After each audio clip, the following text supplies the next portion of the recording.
This is the first time we have talked since Devon Bailey has been traded. Everyone has reacted to it. Everyone has talked about it.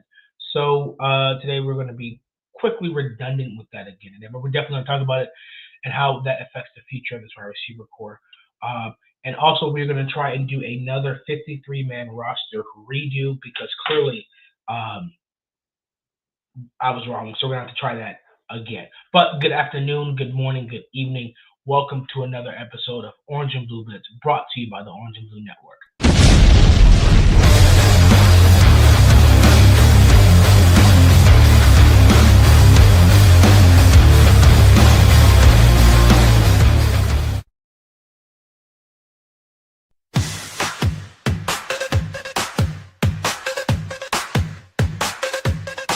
Tune in, now it's time to sit. Orange and blue, we never quit. Broncos pride is lit legit. Every week we're bringing grit. Orange and blue, we bring the heat. Podcast grind, it can't be beat. Every play, every style we meet. Blitz so hard, it's on repeat. Mile high dreams, we elevate. Break it down, we narrate. From the field to the fan debate. Broncos Country, we dominate. We got the passion, we got the drive. Orange and blue keeps us alive. Every tackle, every stride. It's the Blitz where legends thrive.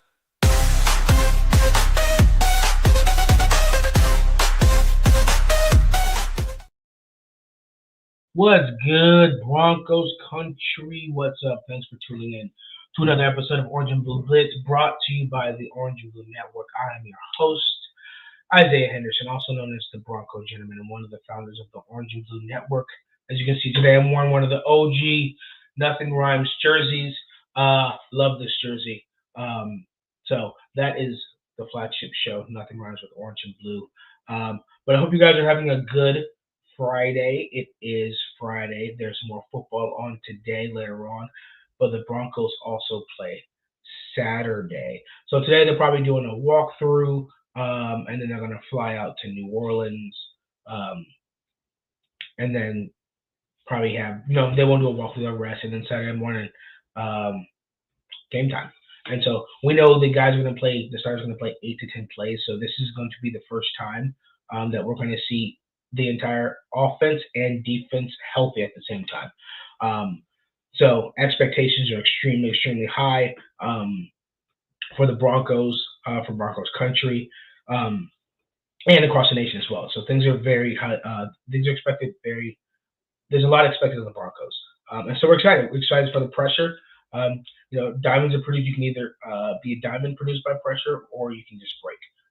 So we're going to see which one they are. But before we get into that, because we're going to have to redo the 53-man roster because Devon Bailey was traded. And I just said that day here at the Orange and Blue Blitz, we're not going to say Devon Bailey's traded. I said more of A.T. Perry. But Devon Bailey, a similar type of receiver, was traded for a lot more value than we thought. But we're going to talk about that. So I was definitely wrong. But before we do, make sure you guys like this video, subscribe to our channel on YouTube, follow me on Twitter, and follow Orange and Blue Network on Twitter and Facebook, and anywhere you listen to your favorite podcasts. Guys, we're actually close to 400 subscribers because of you guys. You guys have been absolutely wonderful and absolutely excellent. And as you guys know, here at the Orange and Blue Network, we are a fan-led show. So, and you guys are absolutely leading the way, and we love following you guys, and we love that you guys follow us. And if you continue to do so, when we get to 539 subscribers, that triggers a free Bo Nix jersey giveaway. So you must be a subscriber to YouTube to be a part of the running. But as the subscribership increases, those won't be the only giveaway. The giveaways will actually increase the more milestones we hit. Johnny and I have already discussed that. And so we thought that we should increase the giveaway as the subscribers hit because we think that's what you guys deserve. So don't forget to smash that like button. And guys, don't forget, I want to remind you guys as well don't forget to hit the notification bell because today's Friday. So you have me, Bronco Gentleman with Orange and Blue Blitz. And then Friday tonight, you have Viva Los Broncos, which is our Broncos podcast in Spanish. And we may be the only Broncos podcast that does a Spanish show. So that's how much we love the fans, because we don't only want fans and America. We want fans everywhere, and so we want to reach out to them and give them the Broncos news as well. And guys, tomorrow I will be back hosting the Get Bucked Game Day show. I just got to figure out which time the game starts tomorrow here in Tennessee. I know it's Central Time.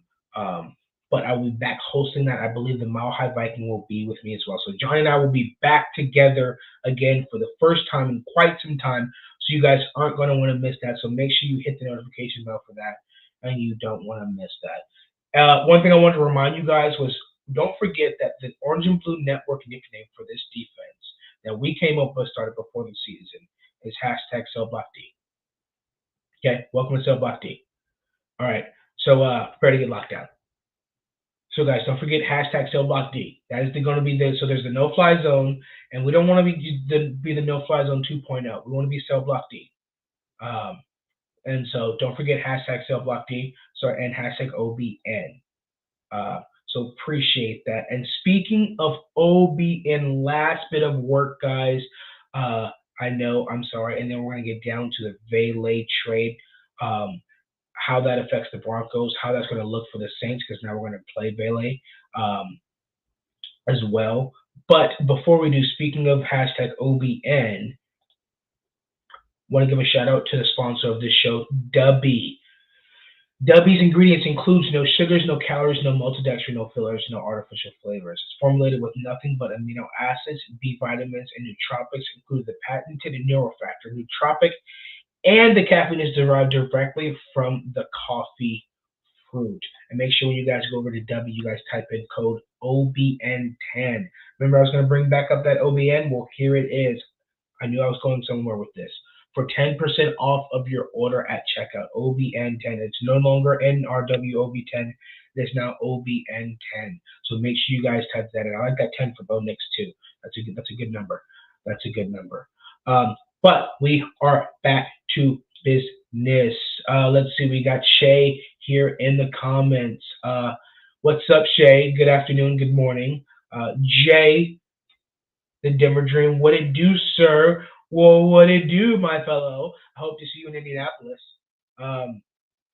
11 a.m. tomorrow morning. So that means that the show will start at 10 tomorrow morning. So you have to be up. So the first thing you get to do, if you wake up a Saturday morning, and sometimes, sometimes you're like me where you wake up Saturday mornings early and, you just want to, the game's coming on and you're excited, but you just want to pass the time. Sometimes people are up early talking about the Broncos, but I tell you what, we will be. So 10 a.m. Central Time would be the Get Bucked Game Day show. So that means that's going to be 9 a.m. Mountain Time, 8 a.m. Central Time, and 11 a.m. Eastern Time. So that way you can get up early wherever you are, pop in your headphones or, put it on the TV, whatever the case may be, while you're cleaning up or preparing for your day for the Broncos game. And, you can listen to me and Johnny go at each other and talk about the Broncos together for the first time in a while. So you guys definitely don't want to miss that. And Shai has a great transition for us, which we are exactly about to talk about. How do you guys feel about Bailey getting traded? So I said yesterday or the day before yesterday, Wednesday, I didn't think Bailey was going to be traded. I thought Sean Payton liked him too much. And I thought that with depth, although Franklin and Bryant are doing very, very well, Bailey kind of fits well as a good depth piece all across the line for anyone if anyone goes down. Cortland, Troy, Pat, anyone in front of him goes down. Bailey can fit in very well, even Marvin Mims. So I thought that wouldn't be a reason that he got traded. But now that once he did get traded, notwithstanding the excluding the value, because we'll talk about that in a second.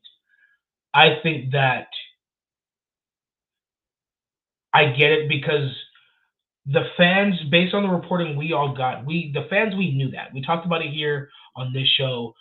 We talked about it all across the Orange and Blue Network scheduled shows. We knew from the reports that were being put out, there was a stock down in Devon Bailey. And I said that myself. His injury with mandatory minicamp. Did I have that written down somewhere on my prediction board? That's one of the only predictions I've gotten right so far was a stock down for Devon Bailey. And so we saw that with the injury with mandatory minicamp. He missed the last 3 days. Then he came back the first day of training camp, missed the second day. And it's not just that. I think that was the foundation that was the seed being planted. And like Sean Payton said, they were not shopping him. But that does not mean the seed was not planted. The seed was planted unknowingly and unintentionally, but the seed planted was there. And it wasn't the injury that was the seed being planted. It was the fact that when Vele was gone, Troy Franklin and Pat Bryant stepped up, and the offense did not take a step back. That's the seed that's being planted. Was that when this took place, there was a time that the Broncos had where they could, where they had to run the offense without Devon Vele. And in that time that Devon Vele was not there, Troy Franklin and Pat Bryant immediately stepped up. That time is when we started hearing about those two, and it just didn't stop the entire time. It got more and more and more and more and more. That's the seed being planted. Now that wasn't like Sean Payton said, they weren't shopping him, so that didn't register to them as trade bait or hey, look at this. It was just something that just developed, and it was good. It was good. And then sitting the starters, which was Devon Vele, which I don't think they sat him to be traded because they weren't shopping him. He was part of the starters, and he had an injury that it was good to get him out. Not give him a rest and give him some rest instead of reps because he's supposed to get those reps against New Orleans. That was the idea. But in his absence, once again, Troy Franklin and Pat Bryant stole the show again. So it happened while he was gone on practice, and it happened in the game where we all can see it. So then teams are going around the league. They're looking at people's 53-man rosters. Hey, we have a wide receiver need, so let's go around and see who has wide receiver depth, who can afford to lose some guys, and definitely the wide receiver fit. And then there were 3 people, I think Saints, Jags, and I can't remember the third team, but there's about 5-6 teams that needed one, so you could guess that were very serious. And it seems like the value jumped up to a 4th and a 7th. And I think that's excellent value. That's something that you can't pass up. So it seems like the Broncos were given a deal that we could not refuse, and we did not refuse it. But once this trade offer comes up and you become serious about moving on from Vele, what pops up in the coach's mind? Well, hey, at the end of mandatory minicamp to the beginning of training camp, our offense did not take a step back. That seed that was planted now comes to grow, and you're like, wait, this is the fruit of the seed that was planted that they didn't know about, and it presented itself. It worked out very, very well for the Denver Broncos, and I think it's going to work out very well for Devon Vele. I think that it's tough for Devon Vele first matchup to come against the Broncos in the preseason. I don't know if he'll play. Can he learn the playbook that quickly? Maybe he gets some 13 reps just to get some reps in there. But I'm always rooting for him. He was a great player, a great guy. Absolutely love Devon Vele. Like I said, the day of, I said I don't think they're going to trade him because he's a Sean Payton guy. He does everything you ask him. He's reliable. Really, really, really good guy. Even though he is older, and I think that helped bring his maturity. But then the younger guys stepped up and grew so much faster that his ceiling was surpassed. And so I definitely think that that it's a trade for both of them. And I think that Devon Vele is I think he's going to be wide receiver 2. I think he's more versatile than Rashid Shaheed. I think he gives any quarterback, especially if they try and double Chris Olave, he's definitely a good out for them. So they also have Jawan Johnson. They still have Alvin Kamara. And so I think the St. New Orleans are going to come to love Devon Vele a lot. And I think that they're going to thank Sean Payton again because, remember, there was competition from two serious teams, and the Broncos chose to go with the Saints, gets him out of the AFC, but also, although New Orleans is looking at his age right now, Devon Bailey is the type of receiver where he's going to make them forget his age, and he's also still on his rookie contract. So they're going to start to understand who Devon Bailey is, just like Detroit started to understand who Tim Patrick is. And so one thing about this organization that it does, it makes an emphasis to make sure that when we trade players away, that we trade them to a right team with a right fit. And so that way you can enjoy the fruits of their labor as well. And they can also be like Baron Browning to the Cardinals. Baron Browning just got an extension.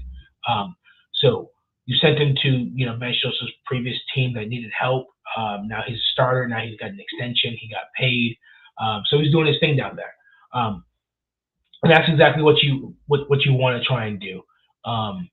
So I think that the Bailey trade worked out for both parties. I think that was pretty good. So now, since we did that and Bailey was traded, now we got to figure out this 53-man roster. Redo. So I'm keeping the offensive line numbers the same. I'm keeping the quarterback numbers the same. I said 3 running backs, 1 fullback, but 6 wide receivers. And I don't know if any of this is changing. Because in his presser, Sean did say that what they like to do is bring a receiver up from the bring a receiver up on the 53-man roster that they think won't make it through waivers on the practice squad. Won't make it through waivers to the practice squad. And so what they do is they'll put him on the 50-man roster, but make him a healthy scratch. And so they'll carry 6 wide receivers, but they won't get a jersey. But they can't be plucked because they're on a 53-man roster. And I think he may use that to try and save one of these other receivers. So it may stay at 6 with 3 running backs and 1 fullback. And so the question is, which receiver do we think Sean Payton would keep and be a healthy and active? I like Courtney Jackson a lot. And I think if Courtney Jackson has a breakout game this week against the Saints, he will not make it through waivers and he will be plucked as a special teamer or as a wide receiver. And I really like Courtney Jackson's speed, and I don't want Courtney Jackson to get away. But the other one I heard of is Joaquin Davis. Joaquin Davis' measurables are outstanding. He's 6'5", 210, runs a 4.36 40, and has a 42-inch vertical. Came from an HBCU, which is where I went to college, which is an HBCU. Not the same HBCU. That's impressive measurables. And so he's an undrafted free agent, and he hasn't shown much in the preseason. I don't know if he may break out and show some more to earn that, because he still has to earn that 53-man roster spot to be a healthy scratch. But if he does that, we'll see why. And that's something that Sean Payton has in the pocket. And so we have a few wide receivers that'll be on the practice squad if they make it through waivers. A.T. Perry, Courtney Jackson, Jerwan Newton, Michael Bandy. And so we'll see if we can get these guys back onto the practice squad. But I don't think there's much change. Now, but that would mean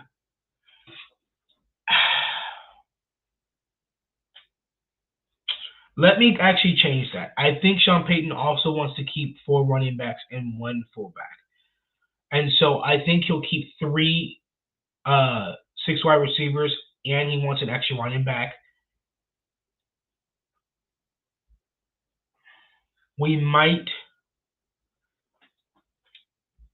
I think we're not going to carry 5 safeties. I've heard some people say we carry 5 DBs Let me count the DBs that we would. Safeties would be Brandon Jones, Talda Hufunga, P.J. Locke, J.L. Skinner, Sam, what's his name? The guy we got. In all season, I can't think of his name.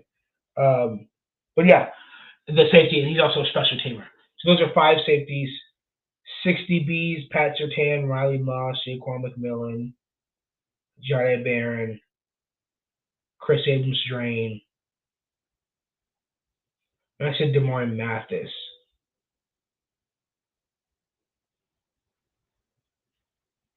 What do you guys in chat?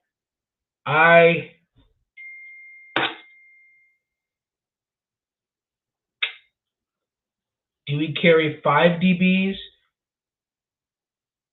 So is Jahdae Barron and Chris Abrams-Drain good enough depth to go into a game?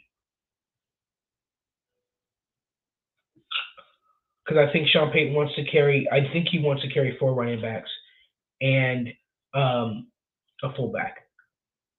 5 edge, 6 defensive line. Let's check the defensive linemen. Okay, so we've got interior defensive linemen. Zach Allen, DJ Jones, Jonathan Franklin Myers, Malcolm Roach, Savion Jones. So you got Roach, Jones as depth. I think you carry 6 because you could be Wazarike or Jordan Jackson, right? We're carrying 5 edge. So the Allen, Roach, Allen, Jones, Franklin would be the starting 3. The depth would be Roach, Savion Jones. If you only carry 5, you got to carry 6.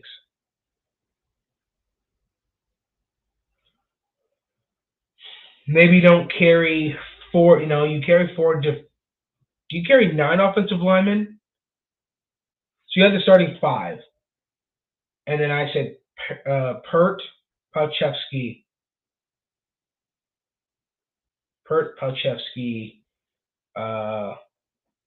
Throckmorton, Forsyth.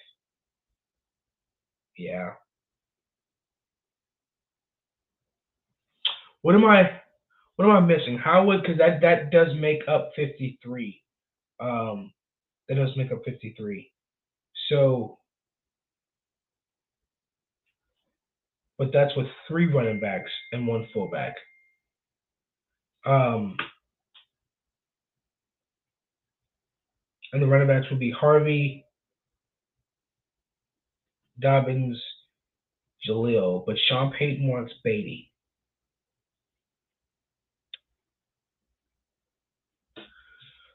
So would he be able to swap? Okay, he might be able to swap roster spots.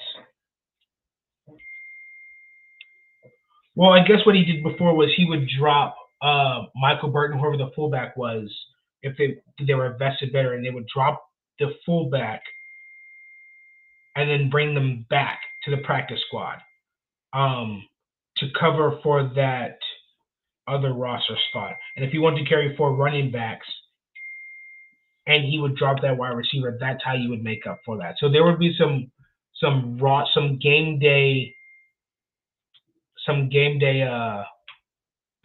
group chats going off. There'll be some game day gymnastics, some roster gymnastics with us on game day. So you'd have to drop the fullback, bring him back up on game day, bring the wide receiver you want to hide up. You'd switch them while simultaneously bringing a running back up that you want to hold. So it's such a weird roster gymnastics thing. But yeah, so doesn't change much. I think are there any more trades coming down the pipeline? Is Damari Mathis that 6 DB? Is he trade bait? Possibly going to another team where it makes it easier to hold 5 DBs, and that's where you can bring in that 4th running back, no problem, without moving anything else. And doing any more roster gymnastics? And are we bringing too many interior defensive linemen? Is it supposed to be 5 instead of 6? But I don't think you're going to put Jordan Jackson and Wazirike. One of those guys are getting a jersey on the game day, so they're going to play.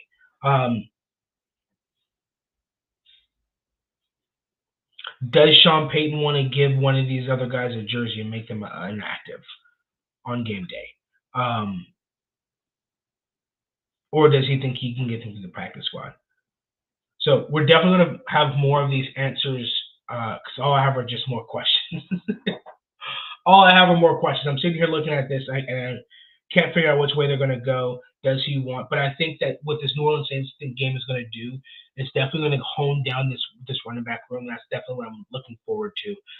Appreciate the like, guys. Is what I'm looking forward to is seeing this running back chart honed in. I think it's more Jaleel, Bidet, Watson. Who's going to, or depending on how Sean Payton wants to do that, or is it between Watson and Estime of who's going to be put on the practice squad? I have no idea. They're going to carry 3, or they're going to carry 4. Sean Payton said they've thought about it. So the Saints game is definitely going to help us look and say, okay, this guy's going to be for sure running back 3. This guy's gone. Broncos Country agrees. Estime's gone. I think we were pretty good that Bailey's stock was down. And not to the coaches, but it made him more expendable. Because the guy stepped up. Broncos Country was pretty good about that. And so far, we're also saying that Estime's gone. So I'm going to also say that. So he's out of the running. So then is it 3 running backs, a fullback, and 2 guys in the practice squad? 1 guy gets picked up and gone. Or is it 4 running backs, 1 doesn't get a jersey, 3 carry a jersey? Is that how that works? Or so I think that's definitely answers we're going to get. I think those are questions that Sean Payton's are especially going to get the first week starting into. We're going to see what the roster cuts August 27th, so that's in 5 days that we're going to go see those roster cuts. So we're going to actually have those answers. And we'll definitely come out with an official final draft 53-man roster with all, instead of just notes, we'll come out with an actual chart. And so that we will present to you guys. And so those are questions that we're definitely going to see. Definitely want to see some more Wazirike and Jordan Jackson. I want to see one of those guys get the edge. I heard Jordan Jackson had some good pass breakups, some pass batted downs in practice. Rockstar Dak. What's up, bud? Dak's absolute rockstar. I miss brother. Love him. And so I want to see between Jordan Jackson and Wazirike who can get that edge, who's going to get that 53-man spot. I want to see more from Q Robinson, but I know he's a special teams guy, so he may need some more work. Tight end position. Some people say Caleb Lohner is going to get a jersey. I don't think so. I think he's going to go to the practice squad. I think he's got some refining to do. I don't think anybody else would. Other people had undrafted grades on him, but I don't think they would have drafted him. We can see why. He's got some work to do, so I think he can make it through waivers. He's got good measurables, athletic, but he's got some work to do. Prescorn is very interesting because he played a little fullback.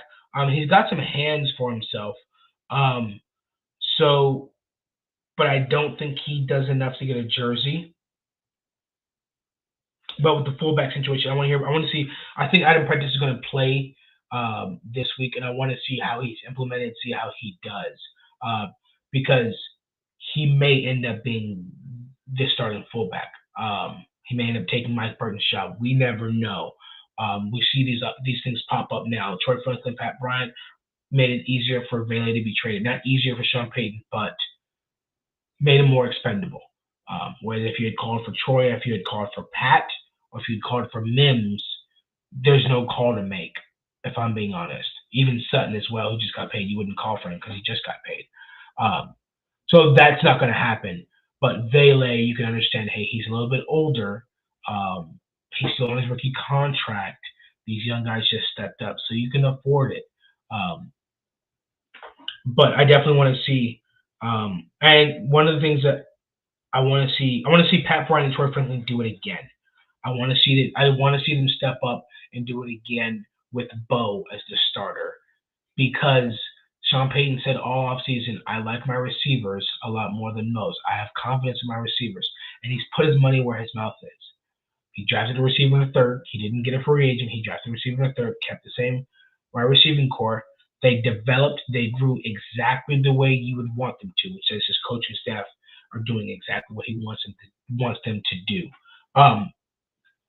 And so he's shown confidence, and he stuck his neck out for these guys. And so far, they paid it back. But now Sean Payton and the Broncos organization has taken it a step further. Okay, so right now they're checking the ball back and forth to each other. And so Sean Payton put confidence in them. They came back and performed. So they bounced the ball back.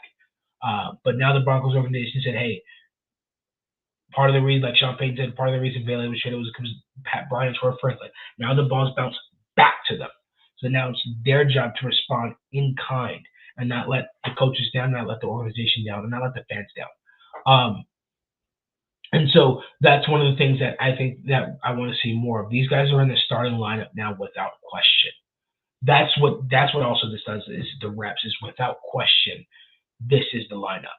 The four are going to be Courtland Sutton, Marvin Mims, Troy Franklin, and Pat Bryant. Sean Payton has his four receivers. Trent Sherfield may get some roles in there, but he's more of a special teams guy.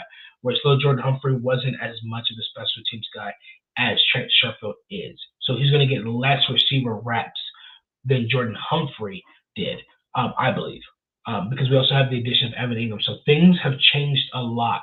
So it's not going to be a one-for-one Jordan Humphrey snaps are going to go to Trent Sherfield. No, because now we have a different wide receiver in Pat Bryant. Now we have an additional a block receiver in Pat Bryant. We have an additional tight end with Evan Ingram. That changes things as well. So you can't just say that. And then with Bailey gone, those reps, those snaps are going to go to someone as well. And so you're seeing a consolidation of these reps. And so Trent Sherfield may get some snaps here and there. He's definitely a good receiver, and I'm okay with him being in a couple packages. I have no issue with that. But the majority of the receivers on the field are Courtland Sutton, who Bo Nix showed to have great chemistry with his rookie year. He was the best third down receiver in the NFL, was Courtland Sutton. And he had over 1,000 yards receiving, and he also got paid. Then you also have Bo Nix's number one college receiver, who's learned is on the page. And then you have rookie Pat Bryant, who's very, very dependable. And then you have Marvin Mims, who Bo Nix found a connection with toward the end of the season. And then you have Evan Ingram. So it's not that, so now with the trade of Bailey and things like that, you're seeing a refinement. So now because the ball is being scattered out, now it's coming into focus. It's coming into picture. The vision is starting to be formed. And so Sean Payton's saying, hey, we have Courtland Sutton for this amount of time because now he's extended. We have Evan Ingram for 2 years. Troy Franklin, Pat Bryant, Marvin Mims still on the rookie contracts. So now the receiver group isn't going to change, and you have them for years. So now that continuity is there, that stability is there. So Sean Payton's saying, hey, these are my receivers. So after he shuffles the deck the whole offseason, gets here, moves this, moves here, these coaches grow here, this player grows here, they do this, and all of a sudden he presents his cards on the table and he goes, these are my receivers. And in those cards, we saw last week that he has a joker in those cards. And there's a reason why that joker is a wild card, because that wild card can go for 58 yards like that. And so then you saw his other two cards. You saw Troy Franklin, and you saw Pat Bryant performing exceptionally well. And then you had his running back, who, now this is the ace in the hole. And you still have J.K. Dobbins. I think J.K. Dobbins is more of a, I'm not going to say a queen. I think he's more of a jack. I think he's more of a jack. He's a jack of all trades. He can pass block. He can run. He can catch. But I think the ace in the hole is not Courtland Sutton. It's not Evan Ingram, because we've seen these. But we haven't seen one, which is the ace in the hole. Bo Nix and R.J. Harvey have not really connected on the pass yet. The plays have been there. The leverage, the play calling, the defense, the setup, the context, all of it's there for it to be, but they just have not connected. You've heard they've missed in practice, and now you've seen them kind of miss in the game. I think I think RJ Harvey's a little bit faster than Bonnet thinks sometimes, but now they're getting that connection going. That's the ace in the hole. And so Sean Payton says, here are my cards. And so I want to see on those 8 to 10 plays, I want to see this hand played. And so now you have Sean Payton who's holding his deck of cards at the poker table. And so now he's getting ready to play his hands. He's getting ready to start playing cards. And this is he's just starting off. He's not about to play all his cards. He's gonna put out a couple nines, maybe a couple tens, just to get the blood flowing a little bit. But he's not putting all his royal cards out there, not yet. And so this goes to the last portion, which I want to see. Our defense is fully healthy. Both of our inside linebackers are both together. We're going to see them. We know they need communication issues. They have to get that communication issue. They've got to improve their communication because they haven't been playing together with the starters. They said that themselves. But it's going to be good. But they're also in pads, so they've been fully practiced together the whole week. So now they're going to get live reps against the others. I want to see the difference. I want to see. We saw with Evan Ingram, the big offseason offense acquisition. We haven't seen much of J.K. Dobbins. I want to see more of him as well. But I think they're being smart with him. I think they want to make this. I think Sean Payton wants to show off his staff, and one of the missions is to have J.K. Dobbins play his first full season. So they're being smart with him. I do want to see a little more J.K. Dobbins, but specifically for Dre Greenlaw, I want to see him and Tom Elfling. What are you guys talking about? What does it look like with this defense? Does Vance Joseph know what to do with all these? Whereas is the situation where Sean Payton has his cards fully organized, ready to play? He's ready to go. He's got his stuff sharpened. He's ready. He's just checking everything, dotting his I's. And Vance Joseph's got the exact same cards, if not better cards, than Sean Payton in his hand. And is he fumbling them around and trying to organize, not figuring out where to go, or does he know exactly where? Okay, here comes Dre Greenlaw. I know exactly where these need to go. Right here, boom, ready to go. And Sean Payton and Vance Joseph were just waiting for the season to start, for the game to begin. Sorry if I spoke a little fast, but that's what I want to see. This is the first time our defense is going to be fully healthy for the first time together. So I want to see harmony. I want to see the offense go out there, score on a drive, opening drive, the first time they get the ball. Defense, first time on the field, dominance. Bully ball. I want to see bully ball. Get off the field. Maybe defense. If defense goes 3 and out, well, Sean Payton said they'll go 8 to 10 plays. So then maybe they'll do a couple of drives. Maybe the offense is done. The defense is still out there because 8 to 10 plays, whatever the case may be. Maybe he pulls out some selective guys. He puts Stendon and Bailey back in there after a quick 3 and out. Said, hey, you guys look good. Put those guys back in there. You guys got some live reps, or maybe they want to do 2 drives, whatever the case may be. But Broncos Country, we have a lot to look forward to and a lot to be excited about. And so a lot of it's going to start tomorrow. A lot of it starts tomorrow. Our defense and our offense are fully healthy. All glory to God. Keep praying. Keep praying for health because this can be very exciting. And we got to see Troy Franklin, Evan Ingram, Pat Bryant all do that with Jarrett Stidham. Now is the time to deal with Bo. Now is the time. And with what Sean Payton has set up, he's got his receiver core is a little bit more balanced now. It's not top heavy.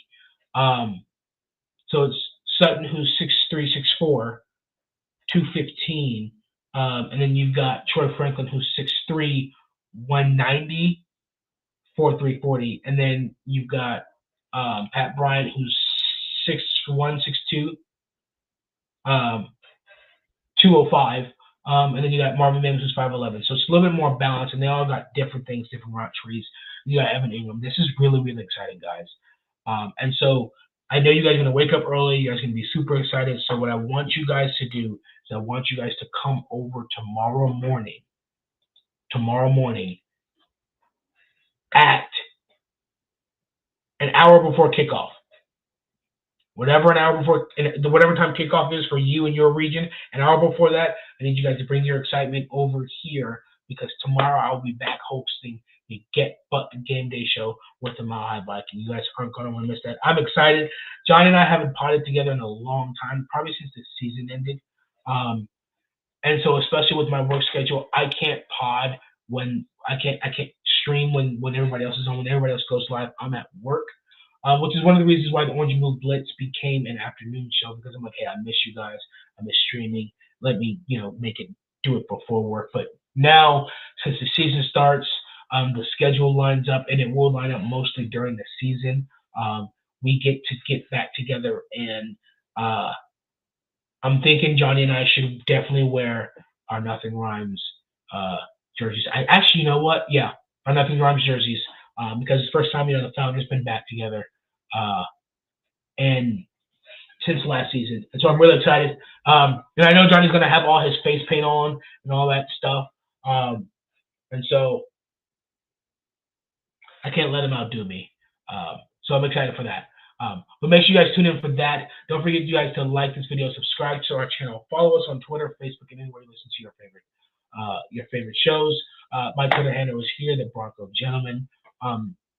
But guys, don't forget, tonight is Viva's Los Broncos, and tomorrow morning you've got the Get Buck Game Day show. So we're excited. Broncos fly out today. We're going to get the W against the Saints, and we're going to go into the season confident and, Lord willing, healthy. And so, like Sean Payton says, we want to start fast. The schedule seems favorable. Rookie Cam Ward, who I don't think we should sleep on, and Daniel Jones and the Colts, who I also don't think we should sleep on. They have a pretty decent defense, and they have a good offense with Jonathan Taylor in their receiving corps. So don't sleep on them. But I think we have the ability to start fast and get momentum going into the Chargers game, who unfortunately had to shift their offensive line. They're not fully healthy, so we can take advantage of that early in the season. And then we got this year, we got 2 revenge games back to back. We got the Chargers and the Bengals. So starting fast, getting these wins early, because we don't want to be known as a fraudulent team who can't win against good teams who want. So it starts with this week and getting momentum into the season. So that's what we're going to do. But make sure you guys are here tomorrow morning for the Get Butt Game Day show. Mile High salute. Love you all, and I will see you guys tomorrow.